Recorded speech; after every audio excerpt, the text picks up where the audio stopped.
Olá irmão do canal Templo São Paulo Leste. Vamos estudar as Escrituras, agora começando o livro de Terceiro Nefe, que também começa com o nascimento de Cristo, e por isso então a gente chama de o Novo Testamento aqui no livro de Mórmon, e foi escrito por Nefe, que se chamava Nefe assim como seu pai, que era filho de Elamã, que também tinha o nome do pai, Elamã, que era filho de Alma, que era filho de Alma, o pai, claro, que era descendente de Nefe, filho de Lei, que havia deixado Jerusalém 600 anos antes do nascimento de Cristo aqui na Terra. E aqui a gente começa no capítulo 1. No ano 91 do governo dos juízes, que foi também quando completou 600 anos da saída de Leila de Jerusalém, Lacuneu era o juiz supremo e governador de toda a terra. Nefe, que era filho de Elamã, deixou os registros, as placas de latão, com seu filho Nefe. E ele partiu dali, ninguém sabe para onde ele foi, e o seu filho passou a fazer os registros. O versículo 4. E aconteceu que no começo do 92º ano, eis que as profecias dos profetas começaram a cumprir-se mais plenamente, pois maiores sinais e maiores milagres começaram a ser realizados entre o povo. Então eles estavam lá, tinham visto os sinais do nascimento de Cristo, da primeira vinda dele aqui na Terra. Agora a gente mais uma vez estamos aguardando a segunda vinda, e a gente vê também que as profecias estão se cumprindo, os sinais estão cada vez mais visíveis e mais fortes, as escrituras e profecias estão se cumprindo.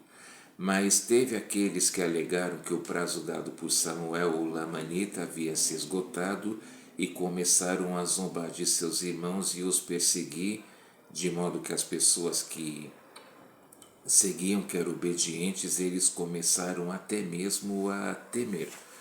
Versículo 8.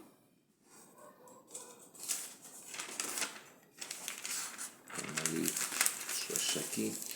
Mas eis que aguardavam firmemente aquele dia e aquela noite, e aquele dia que seria como um dia sem noite, para saberem que sua fé não havia sido vã. Mesmo com toda a ameaça e perseguição, eles não deixaram de obedecer e não deixaram de acreditar. Eles continuaram aguardando firmemente os sinais. E aí, porém, as pessoas más, eles estabeleceram um dia para que os sinais se manifestassem. Do contrário, eles, as pessoas justas, iam ser mortos. Nefe ficou aflito com tudo isso, e assim como Enos, ele decidiu orar o dia inteiro. Ele clamou tão fortemente que até que ele ouviu a voz do Senhor. Aí o versículo 13. O Senhor disse para ele: levanta a cabeça e tem bom ânimo, pois eis que é chegada a hora, e esta noite será dado o sinal, e amanhã virei ao mundo para mostrar ao mundo que cumprirei tudo aquilo que fiz, como fosse dito pela boca de meus santos profetas. Nefe ouviu a própria voz do Senhor, e ele disse que ele haveria de nascer no dia seguinte aqui na terra. E no versículo 14: eis que venho aos meus para cumprir todas as coisas que dei a conhecer aos filhos dos homens, desde a fundação do mundo, e para fazer a vontade tanto do Pai como do Filho, do Pai por minha causa e do Filho por causa de minha carne. E eis que é chegada a hora, e esta noite será dado o sinal. Cristo veio para poder cumprir as promessas, as profecias e tudo aquilo que os profetas antes dele haviam dito que ele haveria de vir para poder redimir toda a humanidade. E assim as profecias foram cumpridas. os sinais foram vistos e muito dos incrédulos eles acabaram desmaiando, pois viram que seus planos haviam falhado e entenderam que Cristo ia vir. Conforme dito por Samuel, o sol se pôs, foi embora, e a noite foi clara, como se a noite acabou sendo o dia, porém sem o sol, e ficou assim até a hora do amanhecer, quando chegou o momento do sol aparecer de novo, e conforme havia sido dito, surgiu uma nova estrela. Sinais fantásticos. Já imaginou? Fico pensando nisso. Já falamos isso na outra aula.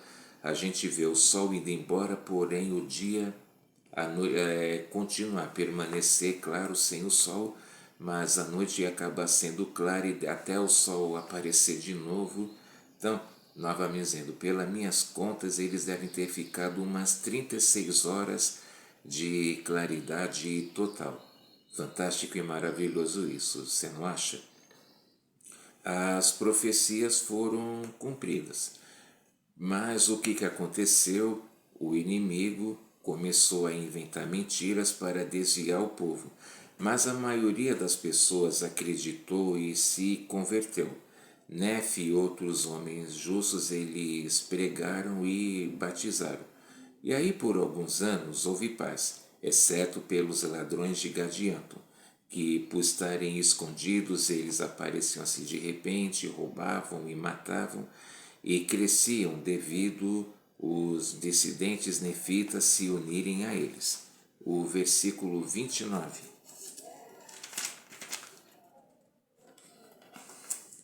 Houve também muita tristeza entre os lamanitas, pois eis que muitos de seus filhos, à medida que cresciam e ficavam mais velhos, começavam a agir por conta própria, sendo levados pelas palavras aduladoras e mentirosas de alguns oramitas a juntar-se ao bando de Gadianton. Tinha pessoas que eram muito novas, mas aí eles cresceram, se rebelaram, novas que eu digo lá na época de Samuel Lamanita aqui no caso, e eles acabaram se rebelando também, Lamanitas, e acabaram indo se unir com esses ladrões porque ficaram acreditando nas falsas promessas, nas falsas coisas que, como a gente vê, né, muitos jovens acabam se desviando porque ficam acreditando nas vãs, inúteis e falsas ilusões que as pessoas ficam prometendo para poder fazê-los cair. Então a gente também, mais uma vez, vamos tomar cuidado de todos e principalmente dos nossos jovens. O capítulo 2. Depois de uns 2 anos, o povo começou a esquecer os sinais e maravilhas, achando que aquilo havia sido uma fraude ou um delírio, e o inimigo se apoderou deles, que acabaram voltando a cair na iniquidade. O maligno ia por toda parte desviar as pessoas. Como a gente até brinca, né? Que o inimigo não é Itaú, mas trabalha 30 horas por dia, ele não cansa. Ele não para, ele fica ali difamando e tentando frustrar o plano de salvação, e não queria que as pessoas acreditassem lá na vinda de Cristo aqui na terra. E assim se passaram os anos até chegar o centenário do reinado de Mosias e 609 anos desde que Leí havia deixado Jerusalém com sua família e chegaram aqui na terra da promissão. Nefe, que era pai de Nefe, aqui no caso realmente não foi mais visto, não foi encontrado, e mesmo com as pregações o povo piorou na iniquidade.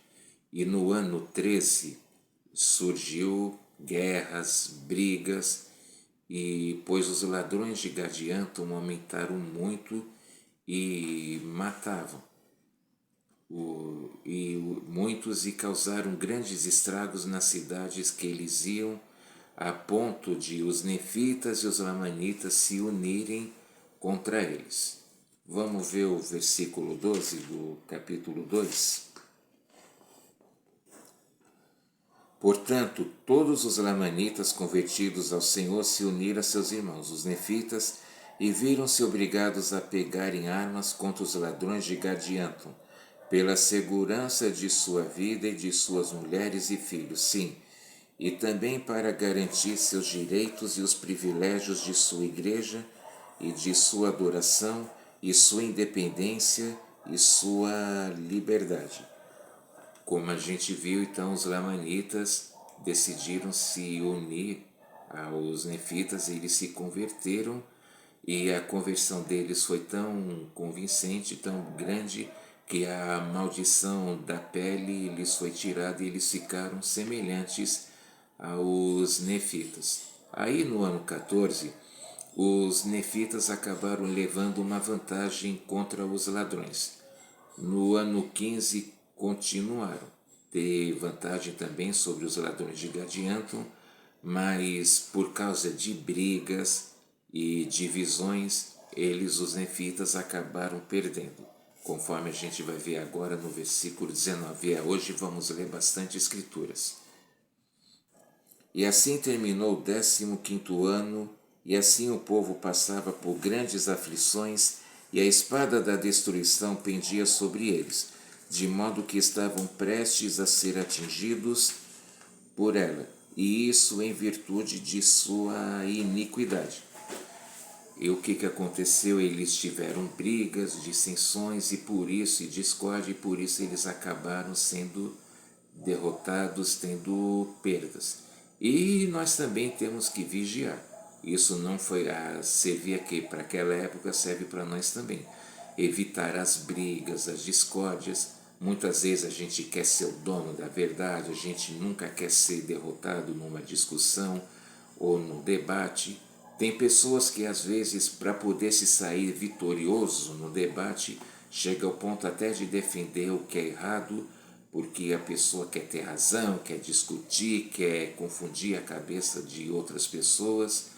E em nossas unidades, nossas alas, ramos, estacas, missões e principalmente em nossas famílias, nós não devemos manter o espírito de discórdia, nem deixar que ele aconteça. A gente deve procurar conversar da melhor forma e sermos unidos, porque sempre que há o espírito de discórdia, o espírito do Senhor acaba se afastando e o espírito do inimigo acaba tomando conta da situação. E aí pode ter certeza, quando o maligno está tomando conta de uma cena ou de uma situação, pode se preparar que coisas ruins, mas muito ruins mesmo e trágicas, vão acabar acontecendo. E é isso que o inimigo quer. Então não permitamos que a discórdia aconteça entre nós. Aí vamos no capítulo 3. Gideane, que era chefe dos ladrões de Gadianton, ele escreveu uma carta a Laconeu e descaradamente exigiu tudo que ele e os nefitas lhe possuíam por direito, por herança, e eles queriam que os ladrões, que os nefitas lhes entregassem tudo e queriam fazer um pacto para que eles se tornassem um. E falou que ou vocês fazem isso ou a gente vai guerrear. Porém, Laconeu não desceu, quer dizer, não cedeu, perdão. No versículo 12, ora, eis que este Laconeu, governador, era homem justo e não podia ser intimidado pelas exigências e ameaças de um ladrão. Por conseguinte, não deu atenção à epístola de Gideane, governador dos ladrões, mas fez com que seu povo clamasse ao Senhor, pedindo forças para quando os ladrões descessem contra eles. E então, Laconeu, que era o governador, ele não quis se unir a Gideane, o chefe dos ladrões, para fazer o pacto, para entrar lá naquelas combinações secretas. E por ser um homem justo, ele também não se intimidou pelas ameaças dele, de Gideane, e aí ele fez o povo poder se preparar e se fortificar contra os ladrões de Gadianton. O versículo 15. Sim, disse-lhes: Como vive o Senhor, a não ser que vos arrependais de todas as vossas iniquidades e clameis ao Senhor, de modo algum vos livrareis das mãos dos ladrões de Gadianto. Laconeu explicou ao povo que eles tinham que se arrepender para que o Senhor os pudesse abençoar e assim eles poderem se livrar daqueles ladrões. Se havendo briga, não ia conseguir nada. E aí o povo se esforçou em ser como Laconeu falou e advertiu. Laconeu designou para capitães-chefes homens que eram dignos. Isso era comum dos nefitas fazerem, colocar homens dignos para capitães-chefes, salvo, exceto, claro, em tempos de iniquidade. Mas tendo homens justos trabalhando, tudo ficava mais fácil e melhor de ser feito, evidentemente. E o principal desses capitães era Gidgidone. O povo pediu para que ele orasse para atacar os ladrões de Gadianto, mas ele disse que não, que se eles fossem do jeito que o povo queria, os ladrões iam atacá-los e matá-los facilmente, mas que eles deveriam se preparar mais, e assim eles fizeram, e começaram a se arrepender de seus pecados e oraram ao Pai Celestial para que se livrassem dos seus inimigos. Quando nós temos que tomar uma decisão, a gente procura antes pegar a inspiração do Senhor e orar, ou a gente procura só fazer as coisas no calor do momento, no calor da emoção, principalmente quando a gente está alterado, ou irritado, ou perdendo a calma. Temos que sempre tomar cuidado e vigiar com isso. No capítulo 4, no final do ano 18, os ladrões vieram atacar e acabaram se apoderando de cidades abandonadas. Mas eles não tinham alimento e sem chances de poder roubar. Eles ficaram, como diz o ditado, num mato sem cachorro. Enquanto os nefitas fizeram que? Armazenamento. Bom, lembra quantas vezes os profetas têm falado, quantas vezes o presidente Hinckley falou e alertou sobre o armazenamento? Então, os nefitas fizeram provisões e guardaram alimento suficiente para 7 anos. Não foi nenhum, não era para um dia ou para 2 semanas, mas para 7 anos eles trabalharam incansavelmente. Aí, um ano depois, Gideane resolveu atacar para roubar. E depois de mais um ano, eles acabaram batalhando e foi uma guerra terrível. Os ladrões eles tinham aparência terrível porque eles tinham a cabeça rapada e eles eram tingidos de sangue. Que coisa, hein? E ao vê-los, os nefitas se prostraram, se ajoelharam para poder orar. E os ladrões, ao vendo isso, achavam que eles estavam se entregando e que ia ser fácil derrotá-los. E ao ver essa cena, os ladrões de Gadianto achavam que o povo estava com medo deles. Mas não era bem assim, como vamos ver no versículo 10, capítulo 4. Estavam, porém, enganados, pois os nefitas não os temiam. Temiam sim a seu Deus, a quem suplicaram proteção. Portanto, quando os exércitos de Gideane se atiraram sobre eles, estavam preparados para enfrentá-los e receberam-nos na força do Senhor. Vendo como é importante estar do lado do Senhor, obedecer aos mandamentos, seguir o conselho de seus profetas e de seus líderes inspirados, o que teria acontecido se eles não tivessem se arrependido e procurado viver de uma forma mais correta? Eles facilmente teriam sido derrotados pelos ladrões, mas ao se arrependerem, serem obedientes, aí foi ao contrário, eles que facilmente derrotaram os ladrões. A batalha foi terrível, como falamos, foi a mais sangrenta, como o profeta descreve aqui, a mais sangrenta de todas desde que eles chegaram lá na terra de promissão, e de forma que os ladrões fugiram, inclusive Gideane. mas Gidgidone mandou ir atrás deles até eles serem exterminados, inclusive Gideane. E é assim que aconteceu. E assim terminou o ano 19 em paz e também o ano 20 e o ano de 21, a partir do nascimento de Cristo, está relembrando. Mas só que nesse ano 21, tentaram cercar os nefitas e seu novo chefe se chamava Zenaria. Mas o cerco não deu certo porque os nefitas tinham armazenamento e os ladrões não. Eles não faziam outra coisa, eles não trabalhavam. A única coisa que eles faziam era roubar, então eles estavam perdidos. E a caça que tinha lá nos matos e coisa e tudo acabou. E eles viram que eles estavam condenados a morrer de fome. E os nefitas os atacavam e os matavam aos milhares.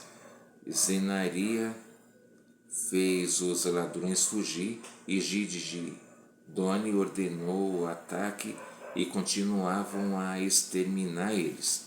E eles foram também perseguidos, e aí no versículo 28.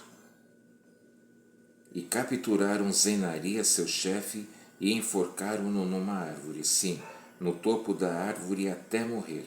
E depois de o haverem enforcado até morrer, derrubaram a árvore e gritaram em alta voz, dizendo: eles, como a gente viu, eles não pararam, eles não desistiram, viram que esses ladrões não tinham limites, não tinham padrões, não tinha nada, e eles foram atrás para poder dar um jeito e poder resolver, até que Zenaria acabou sendo alcançado, enforcado numa árvore, e vendo que os nefitas, que eles haviam derrotado seus inimigos, eles começaram a vibrar e aclamar.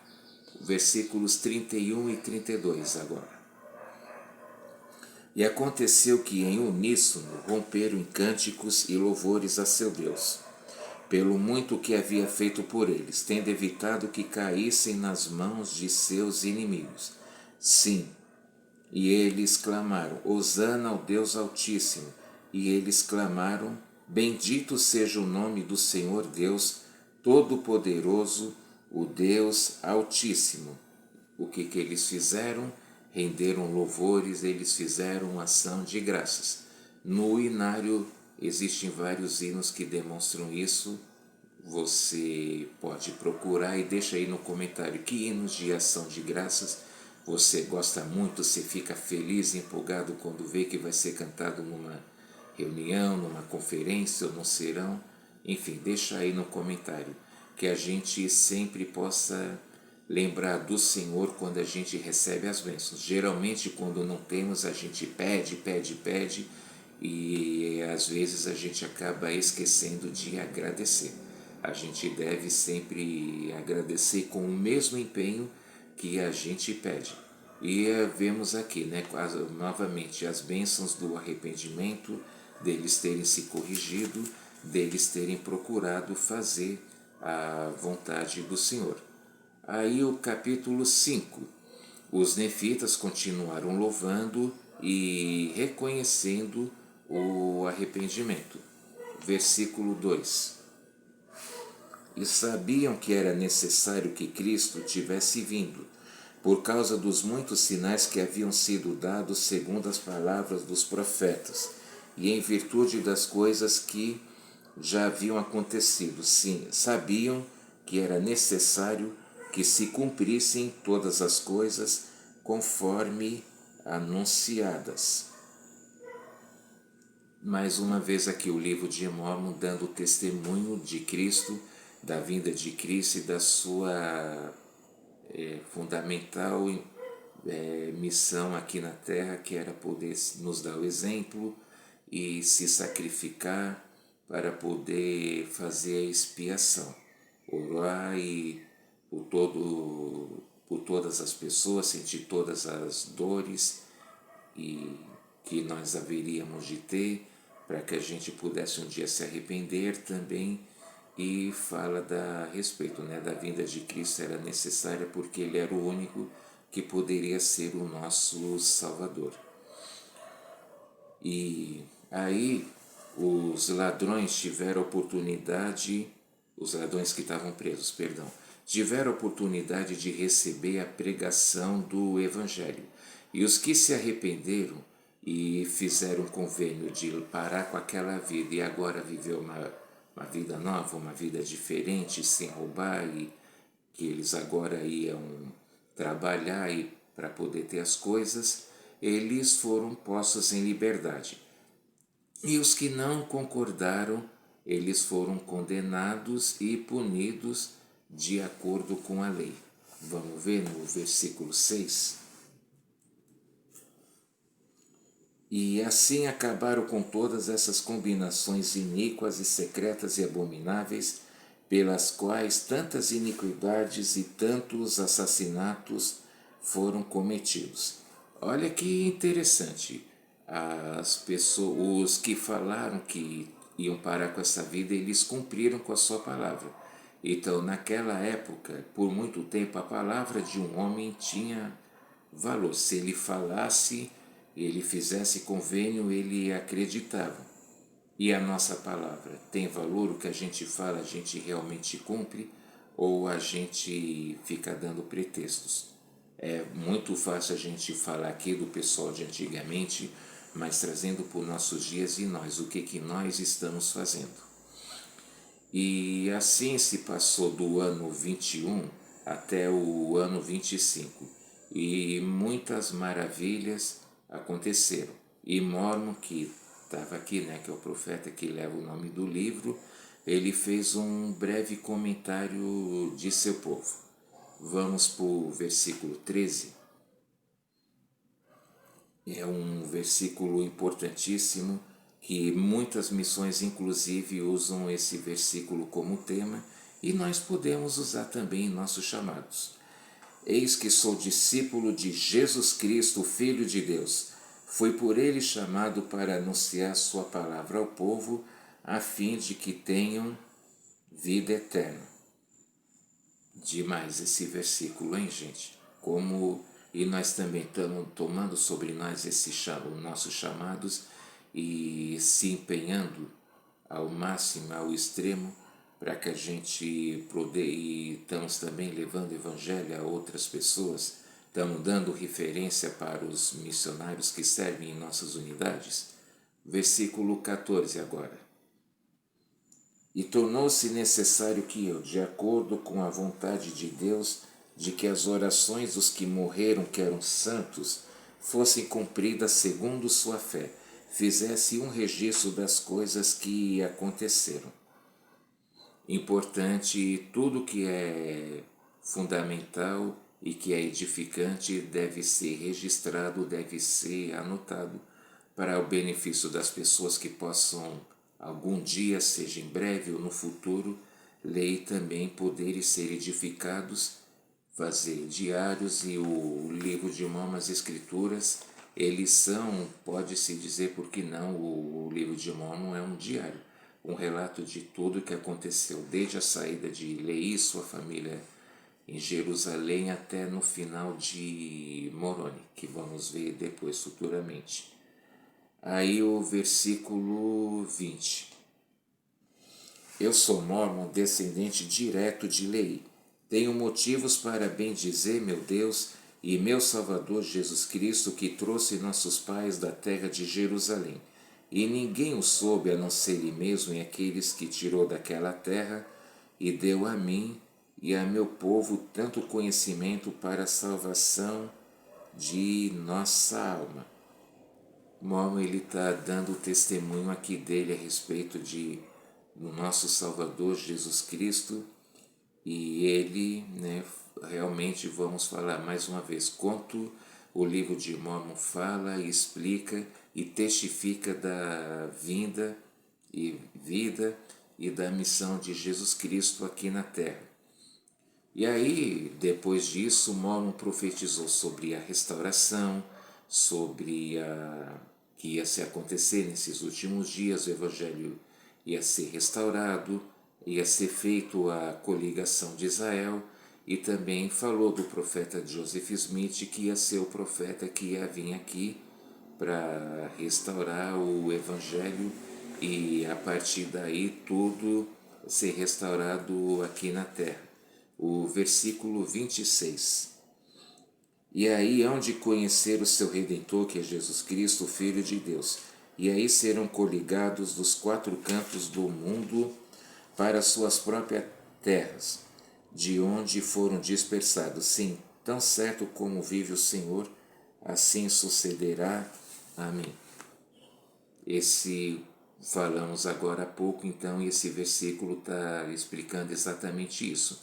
A restauração do Evangelho, a coligação de Israel e também isso tudo que foi feito a partir do profeta Joseph Smith. No capítulo 6, já era o ano 26 do nascimento, desde o nascimento de Cristo, e os nefitas com suas famílias voltaram às suas cidades e eles realmente ainda tinham armazenamento e deram terras e provisões aos ladrões arrependidos para que trabalhassem e por mais 3 anos eles tiveram paz. Mais uma vez vamos falar, gente, a importância do armazenamento.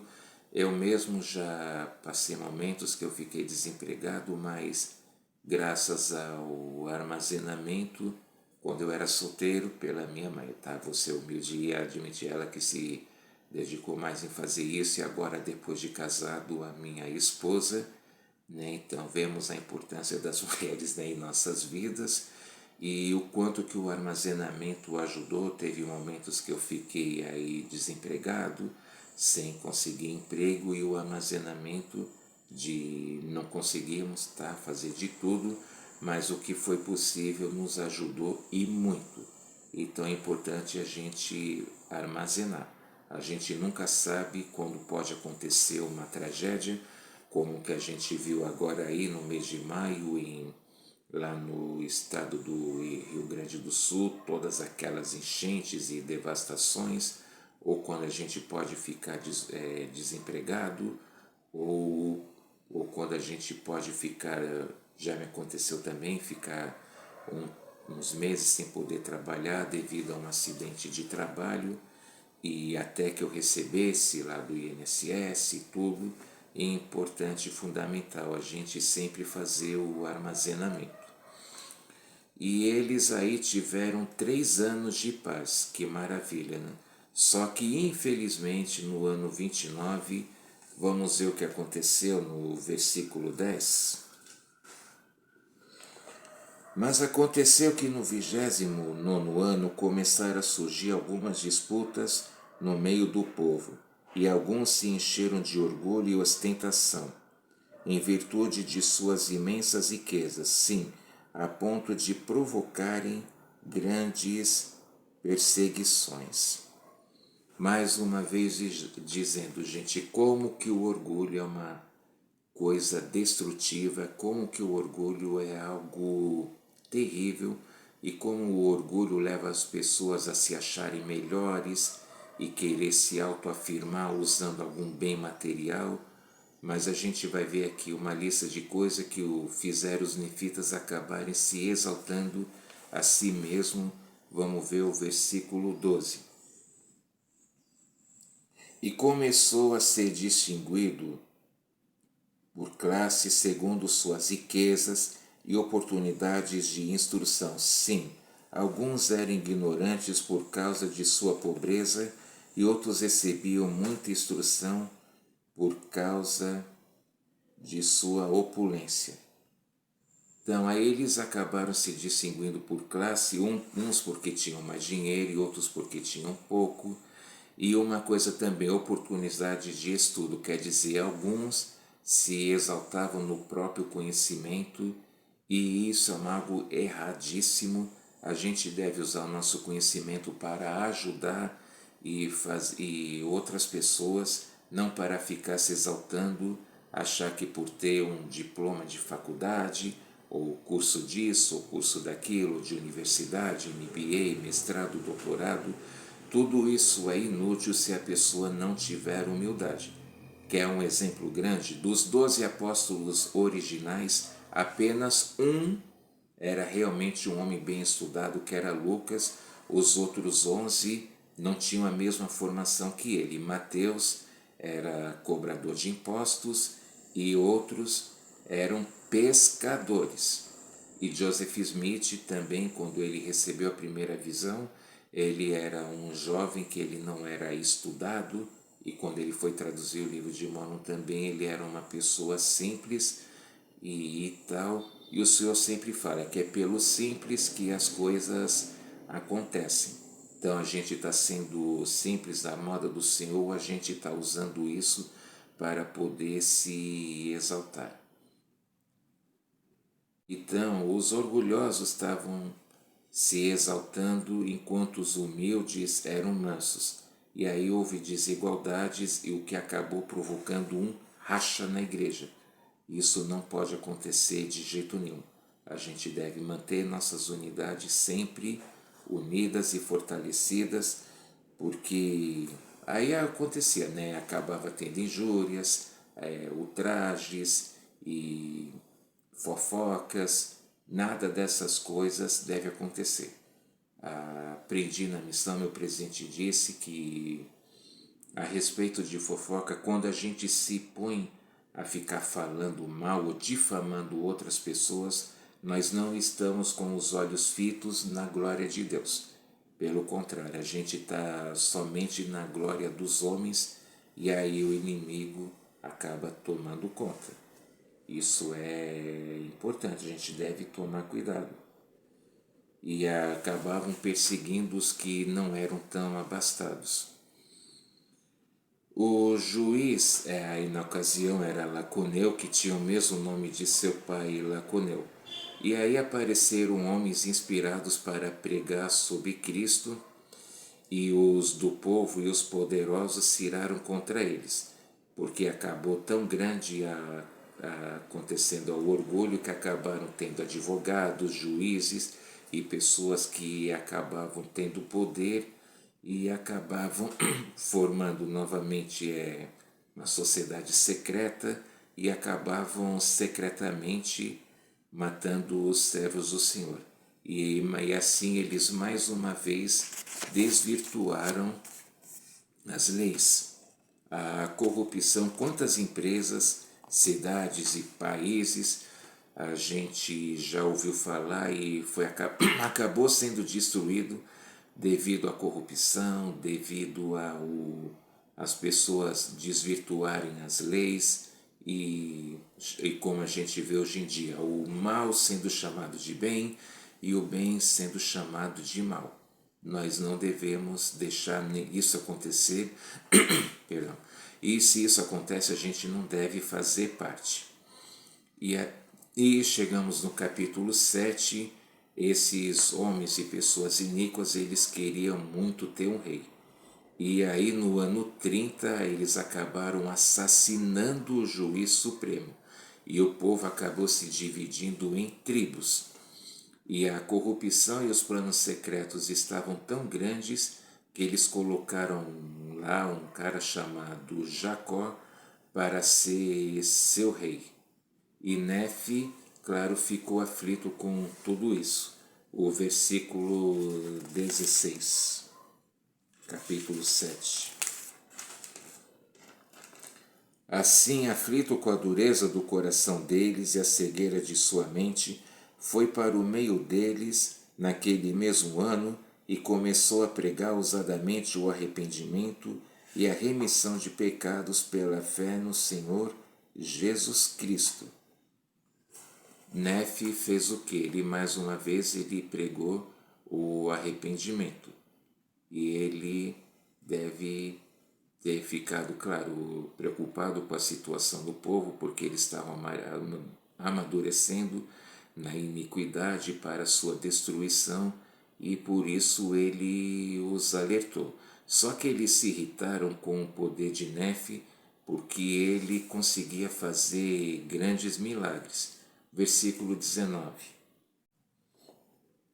E em nome de Jesus expulsava demônios e espíritos imundos, E até seu irmão ele levantou dentre os mortos, depois de haver sido apedrejado e morto pelo povo. Os espíritos maus aqui que eram esses espíritos imundos, os espíritos que foram expulsos junto com Lúcifer lá na Batalha dos Céus. Ele, junto com um terço, que são bilhões e bilhões de espíritos, vieram para cá, por eles não terem passado, né, pelo arrependimento. Eles acabaram sendo expulsos, chegaram, e eles não têm um corpo mortal, só que por serem espírito eles conseguem ficar por aí vagando para ficar tentando as pessoas. E quando a pessoa não é obediente ou apegada ao Pai Celestial, eu mesmo já fiz isso na missão, curei uma pessoa que estava possuída, estava endemoniada, viu? Não foi fácil, mas eu e meu companheiro, na ocasião, a gente conseguiu. E, e aí Nefe, ele estava tão cheio do poder que ele fez isso, ele curou pessoas, expulsou espíritos maus de quem estava possuído, e até mesmo seu irmão que havia sido apedrejado por esse povo, ele conseguiu fazer se levantar dos mortos. E aí no versículo 21, e aconteceu que se passou o 31º ano, e apenas poucos foram convertidos ao Senhor, mas todos os que se converteram demonstraram ao povo sinceramente que tinham sido visitados pelo poder e pelo Espírito de Deus, que estava em Jesus Cristo, em quem acreditavam. Mesmo nas épocas de iniquidade, sempre tem aqueles que se arrependem. E aí, no caso aqui, os curados, eles acabaram se arrependendo. Nefe sempre pregava o arrependimento, e aos que eram convertidos, que se arrependiam, eles também eram batizados. Que interessante. Então vemos que o Pai Celestial, ele é amoroso, estende o braço para todos nós, e o arrependimento está possível desde que a pessoa não tenha cometido os pecados imperdoáveis, que é derramar o sangue inocente, o assassinato a sangue frio, e nem negado o Espírito Santo uma vez que ela o recebe. Então, essa aula, gente, quantas coisas, hein?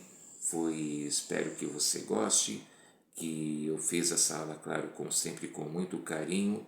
É claro que não dá para comentar tudo, mas é muito fantástico e maravilhoso a gente ver o amor que o Pai Celestial tem por cada um de nós, que possamos sempre ter isso em mente, né? Espero que você goste. Compartilhe esse vídeo com os seus familiares, com seus amigos, com os missionários que estão aí nas suas unidades, e também, claro, com seus líderes. Se você ainda não é inscrito, se inscreva no canal. Não esqueça de fazer seu comentário e de deixar lá sua curtida, o seu like para poder ajudar. Tá bom? Um grande abraço a todos, e até a próxima. Tchau, obrigado.